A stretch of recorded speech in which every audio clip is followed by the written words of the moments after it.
ఒక బ్లాక్ హాక్నో లేకపోతే ఫైటర్ జెట్స్నో హెలికాప్టర్స్నో పంపించే అవకాశం ఉంటుంది.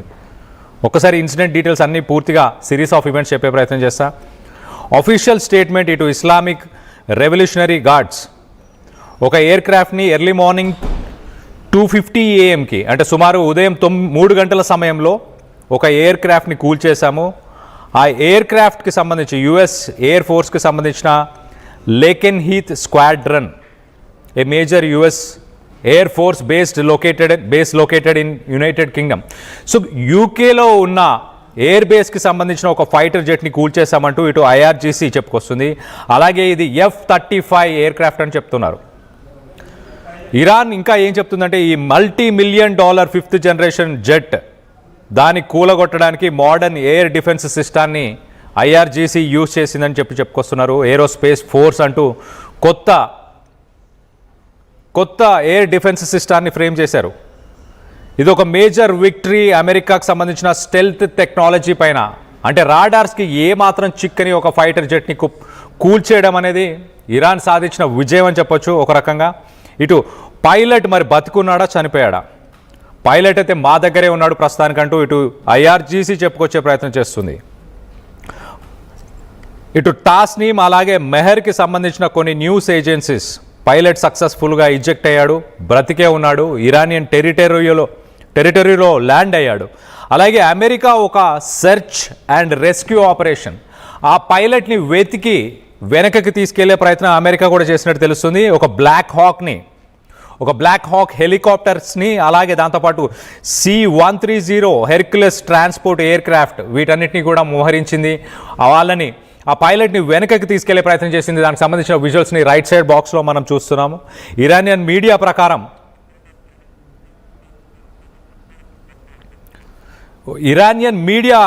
ప్రకారం Black Hawk helicopters Iranian air డిఫెన్స్ని తట్టుకోలేక వెనకకి వెళ్ళిపోయినాయి. సో మొత్తానికైతే ఆ పైలట్ని ఇటు ఇరానియన్ మీడియా ఇటు IRGC Islamic Revolutionary Guards capture చేశారు. ఇది అమెరికాకు భారీ ఎదురు దెబ్బ అని చెప్పుకోవచ్చు ఒక రకంగా. ఇప్పటిదాకా అమెరికాతో జరిగిన యుద్ధంలో ఇటు 1900 మంది ఇరాన్కి సంబంధించిన సోల్జర్స్ సివిలియన్స్ చనిపోయారు, 1300 మంది ఇటు లెబనాన్లో చనిపోయారు, 13 మంది అమెరికన్ సోల్జర్స్ చనిపోయారు. కానీ ఎవరు కూడా ప్రిజనర్స్గా ఇటు ఇరాన్ దగ్గర లేరు. మొదటి ప్రిజనర్ అని చెప్పొచ్చు, వార్ ప్రిజనర్గా ఇటు మొత్తానికైతే ఆ ఫైటర్ జెట్లో ఉన్న ఆ పైలట్ని ప్రస్తుతానికి ఇరానియన్ సోల్జర్స్ క్యాప్చర్ చేశారంటూ లేటెస్ట్ బ్రేకింగ్ న్యూస్ వస్తుంది. సో మొత్తం మీద ఇరానియన్ సోల్జర్స్ F-35కి సంబంధించిన ఆ పైలట్ని ట్రైన్ చేయడానికి కొన్ని $millions ఖర్చు పెట్టుంటారు. ఒక నేషనల్ అసెట్ అని చెప్పాలి, అమెరికాకు సంబంధించిన బిగ్ అసెట్ అని చెప్పాలి. అలాంటి ఒక అసెట్ ప్రస్తుతానికి ఇరాన్ చేతిలో ఉంది. మరి దీనిపైన అఫీషియల్గా అమెరికా నుంచి ఎలాంటి ట్వీట్ ఎలాంటి స్టేట్మెంట్ ప్రస్తుతానికి రాలేదు. అమెరికా ఏం చేయబోతుంది? అమెరికా ఇరాన్తో నెగోషియేట్ చేసే అవకాశం ఉందా? ఇటు ఆ ఫైటర్ జెట్కి సంబంధించిన విజువల్స్ని ఒకసారి చూసే ప్రయత్నం చేద్దాం. Right, exactly.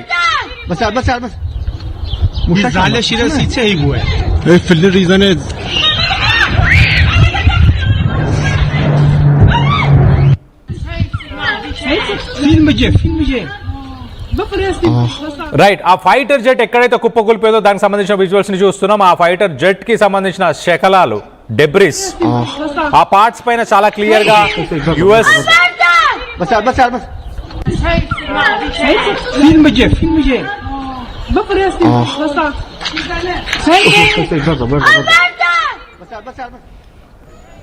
ఆ ఫైటర్ జెట్ కుప్పకూలిపోయిన శకలాలు, దానిపైన చాలా క్లియర్గా యుఎస్ స్క్వాడ్రన్ అంటూ కూడా దానికి సంబంధించిన డీటెయిల్స్ ఇవన్నీ కూడా ఉన్నాయి.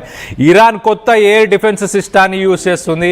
ఆ ఎయిర్ డిఫెన్స్ సిస్టంతోనే ప్రస్తుతానికి అమెరికాకు సంబంధించిన 5th జనరేషన్ ఫైటర్ జెట్ కుప్ప కూలిపోయింది. దాంట్లో పైలట్ని ప్రస్తుతానికి ఇరాన్కు సంబంధించిన Islamic Revolutionary guards IRGC capture చేసింది ఆ పైలట్ని అంటూ ఐఆర్జీసీ నేషనల్ న్యూస్ చెప్పుకొస్తుంది.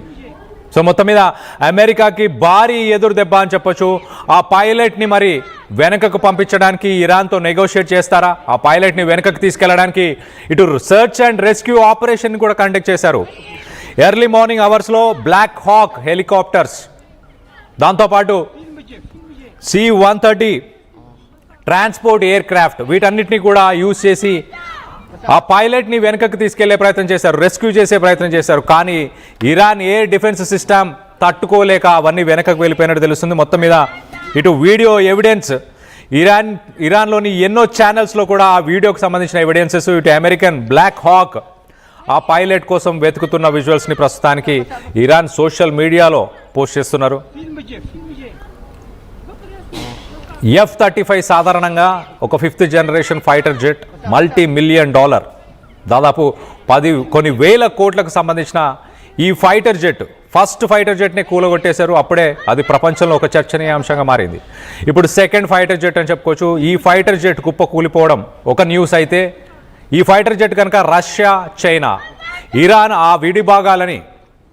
ఆ ఫైటర్ జెట్కి సంబంధించిన విడిభాగాలని ఇటు రష్యాకి, చైనాకి పంపిస్తే కనుక రివర్స్ ఇంజనీరింగ్ చేసి దాంట్లో ఏదైతే స్టెల్త్ టెక్నాలజీ అంటే రాడార్స్కి చిక్కకుండా వెళ్ళే ఆ టెక్నాలజీ ఏదైతే ఉందో ఆ టెక్నాలజీ ఇటు రష్యాకి, చైనాకి దానికి సంబంధించిన డీటెయిల్స్ అన్ని తెలిస్తే, రివర్స్ ఇంజనీరింగ్ చేస్తే కొన్ని లక్షల కోట్లకు సంబంధించిన 5th జనరేషన్ ఫైటర్ జెట్ అని చెప్పొచ్చు. ప్రపంచ దేశాలకి ఈ ఫైటర్ జెట్ని అమ్ముతుంది అమెరికా. ఒక్కసారి దాని సీక్రెట్ తెలిసిపోతే దానివల్ల ఇంకా ఉపయోగం ఉండదు, ప్రపంచ దేశాలు దాని కొనుగోలు కూడా చేయవు, అలాంటి పరిస్థితులు. సో మొత్తం మీద అమెరికాకి 2 భారీ దెబ్బలని చెప్పొచ్చు. ఇటు ఫైటర్ జెట్కి సంబంధించిన టెక్నాలజీ ఇటు రష్యాకి, చైనాకి తెలిసే అవకాశం మొదటిది. అలాగే ఆ పైలట్ని ప్రస్తుతానికి క్యాప్చర్ చేశారు. ఆ పైలట్ పరిస్థితి ఏంటి? ఆ పైలట్ని ఇటు ఇరాన్ ఒక బార్గెనింగ్ చిప్గా యూజ్ చేయబోతుందా? అమెరికాని మెడల్ వంచడానికి ఇదొక మంచి అవకాశం అనుకోవాలా? సో మొత్తం మీద అమెరికాకి అయితే భారీ దెబ్బ. దానికి సంబంధించిన ఆ ఫైటర్ జెట్కి సంబంధించిన విడిభాగాలు కుప్పకూలిపోయిన తర్వాత దానికి సంబంధించిన విడిభాగాలను మనం చూస్తున్నాం.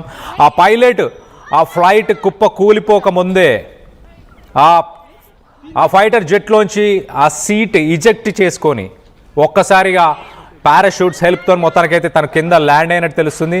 ఇటు ల్యాండ్ అయిన తర్వాత గ్రౌండ్ ఫోర్సెస్, ఇజ్రాయెల్కి సంబంధించిన గ్రౌండ్ ఫోర్సెస్ అతన్ని క్యాప్చర్ చేశాయంటూ ఇటు ఇరానియన్ మీడియా, ఇటు పబ్లిక్గానే ఇరానియన్ మీడియా చెప్పుకొస్తుంది.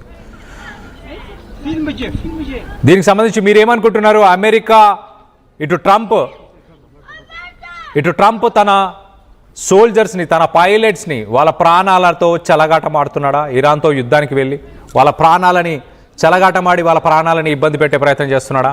ఇప్పుడు రానున్న ఎలక్షన్స్లో, మిడ్ టర్మ్ ఎలక్షన్స్లో ట్రంప్కి వ్యతిరేకత చవి చూడబోతున్నాడా ట్రంప్? దీనికి సంబంధించి మీ అభిప్రాయాలు ఏంటనేది కింద కామెంట్ రూపంలో తెలియపరచండి.